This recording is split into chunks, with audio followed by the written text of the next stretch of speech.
When I opened my eyes after my 16-hour surgery, I realized that my hopes didn't come true. I'd survived, and inside me beat the heart of my deceased boyfriend, George. I'll tell you about the story of my boyfriend, my first and only love. I'm sure that guys like him are hard to find. I was so happy with him that words couldn't express it. We loved each other, and it seemed like the whole world knew it, because we just shone. That day was the first day John noticed that something was wrong with me. We were standing in the line for Chinese food when I suddenly bent over from a sharp pain in my chest. George was so scared that he called an ambulance, but I canceled it and told him that I just had painful periods and to call Barbara, my sister, instead. She came almost immediately and asked on the way, "He still doesn't know?" "No," I answered. "You need strict rest. No emotional stress, no ups and downs. Just rest. We're still monitoring your heart. And don't forget to take those medications during attacks.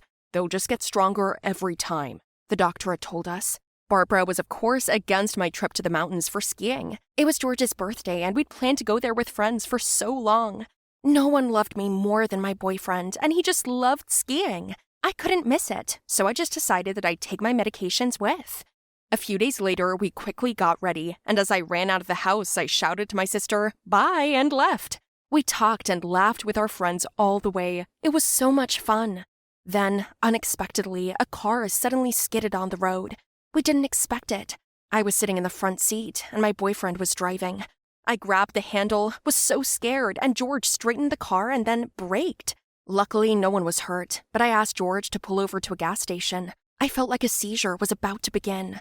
While George and our friends were refueling the car, I got out and barely made it to the restroom. Standing by the sink, I grabbed onto it and rummaged through my purse, and then, in horror, I realized that there were no medications in there. Damn, I left everything on the table in the hallway.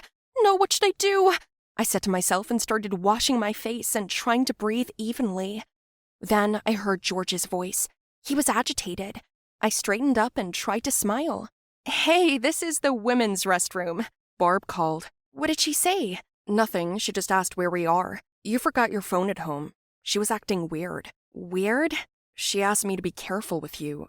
Are you okay?" "Do you even know my sister? She's worse than my mother. I just want to get to skiing as soon as possible." So I managed to distract him. Upon arrival at the base, we quickly changed and our friends went to ride, and I went for some tea. As I sat down at the table, I watched them go. I didn't feel so good. But George looked so happy. He came up to me, kissed me, and asked if I wanted to ski, but I refused, and then he left. I went to get my cup of tea and heard a frantic cry of, "George, no!" Someone on a snowboard crashed into him at crazy speed. My boyfriend flipped over in the air like a doll and fell into the snow. I dropped my thermos from my hands and ran towards him. People had gathered around. George was covered in blood and was unconscious. I screamed, begging them to call an ambulance, but it seemed like no one was listening. "I'm fine. Everything's all right," George suddenly said. "Gosh, you scared me! Where does it hurt? What can I do to help?" But my boyfriend calmed me down.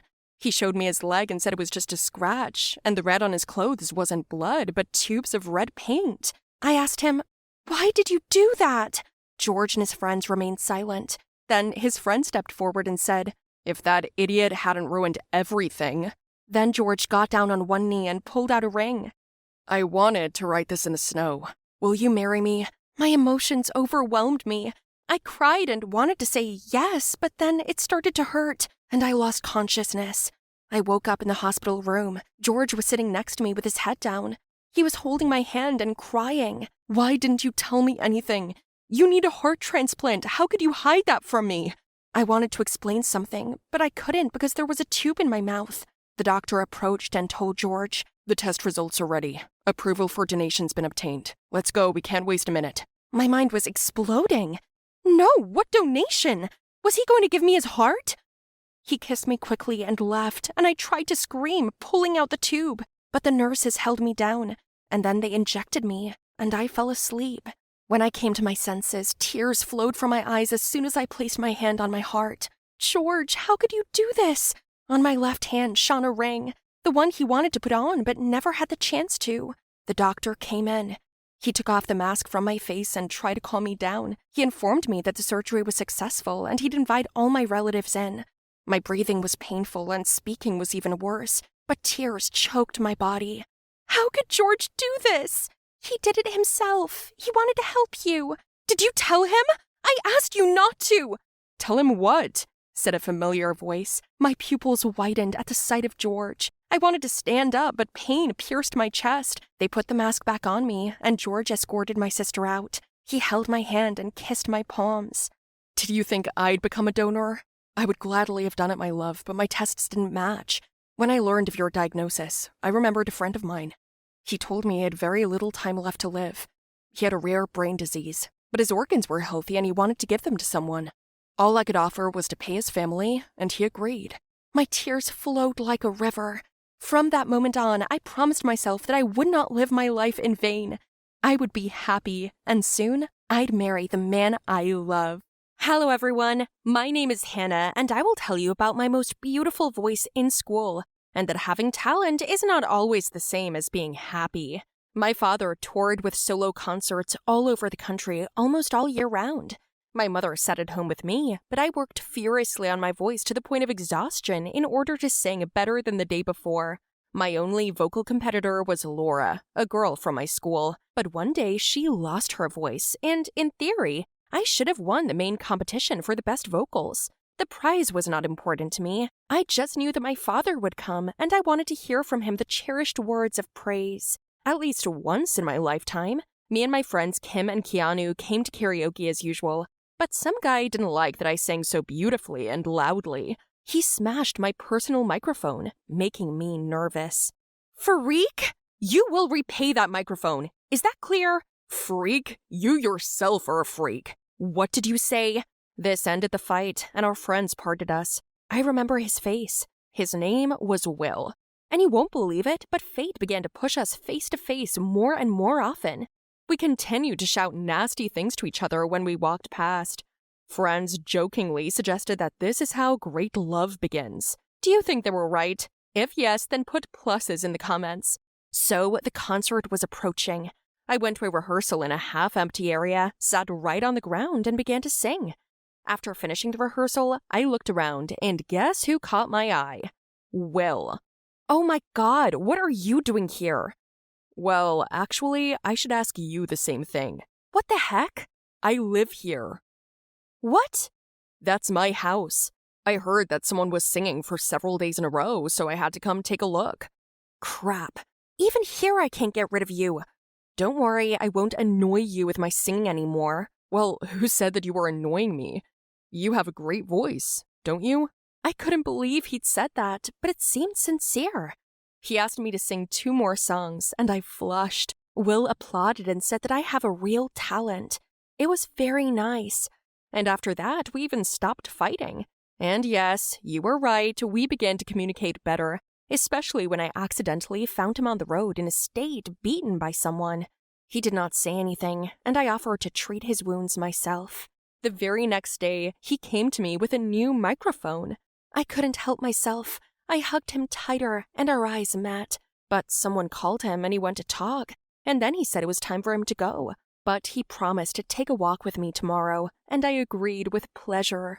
Friend, have you forgotten about the competition? It's the day after tomorrow. Yes, but maybe you'd rather rehearse? I'll be fine. Look, I've been working and working for this all my life. Can't I have one nice evening? Live for myself at least once and stop chasing my father's approval? Then I picked up Will. We first went to the movies, then we went for a walk, and then Will invited me to his house for dinner. That was so cute. I sang a couple of songs on the way, he filmed everything on camera, and upon arrival, I left the car in the usual place where I usually rehearsed. Some kind of grandma passed by. Will greeted her and she said displeased. Pfft, ugh. It would be better if he took his girls to other places. First one, then the other. I can't sleep with all their singing. Who was she talking about? Was there someone else singing besides me? Oh no, it's nothing. She's just crazy. Stupid grandma. We had a delicious dinner. Then Will played a slow track on his phone and invited me to dance. After a while, I noticed that every step I took was getting harder, and my body wasn't obeying. Then my head suddenly started spinning. Hannah, what's wrong with you? Is everything okay? Hannah, is everything fine? Hannah! His voice mingled in my head with Laura's. Suddenly, I found myself on stage, where, standing with a microphone in my hands, I realized I couldn't sing, like a fish on land. I opened my mouth, but there was no voice. In the middle of the empty hall sat the only spectator, my father, looking at me sternly. He then turned around and left. "No, father!" I screamed, and only then did I realize it was a dream. Oh, thank God it's a dream. Just a dream. But where am I? With fear, I discovered that it was already morning, and I didn't understand where I was. Only after a couple of minutes did I remember that I was at Will's house, but he was nowhere to be found. Just like my car. Crap! The competition! How much time do I have? Where's my phone? I hitchhiked to school, where I was horrified to see my father already leaving. Mom was standing there in tears and yelling at me. "Where have you been? You're late!" Among the crowd, I looked for Will. I didn't even care that my dad had gone home. And you know what? Will stood on the street in an embrace with Laura. They looked at me and smiled. At that moment, my insides ached so much from pain that I wrapped my hand around the area of my heart. Sharp, penetrating pain. It was all just a ruse, a well-thought-out plan for me to fall in love and make it work with her boyfriend, Will. About 2 months have passed since that day, and only now have I found the courage to tell the story. Please support me with likes. I don't plan to give up, and a plot of revenge is ripening in my head. Tell me, guys, did you like my story? Write your opinion about it in the comments under the video. Don't forget to like it, share the video with your friends, and subscribe to the channel.